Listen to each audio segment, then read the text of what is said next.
মঙ্গলদৈত ভয়ংকৰ পথ দুৰ্ঘটনা দুৰ্ঘটনাটো ইমানেই ভয়ংকৰ যে এজন লোকৰ ছিঙি যায় এখন হাত বলেৰো বাহন আৰু ট্ৰাকৰ মুখামুখি সংঘৰ্ষ বলেৰোখনত থকা 5 গৰাকী লোক গুৰুতৰভাৱে আহত হয় মঙ্গলদৈত 15 নং ৰাষ্ট্ৰীয় ঘাইপথত ভয়ংকৰ পথ দুৰ্ঘটনা সংঘটিত হৈছে মঙ্গলদৈৰ লাৱনী চকত বলেৰো বাহন আৰু ট্ৰাকৰ মাজত সংঘটিত হয় মুখামুখি সংঘৰ্ষ এই ভয়ংকৰ দুৰ্ঘটনাটোত ছিঙি যায় বলেৰো বাহনখনৰ চালকৰ এখন হাত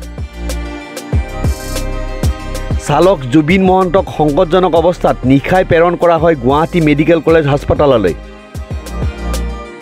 আন আহত লোকসকল হ'ল ৰুমি মেধি মৃদুল মেধি দিব্যজ্যোতি মেধি আৰু নিহাৰিকা মেধি আহতসকলক ভৰ্তি কৰোৱা হয় মঙ্গলদৈ অসামৰিক চিকিৎসালয়ত আহত আটাইসকল লোকৰ ঘৰ মঙ্গলদৈৰ সমীপৰ পুনিয়াত বুলি জানিব পৰা গৈছে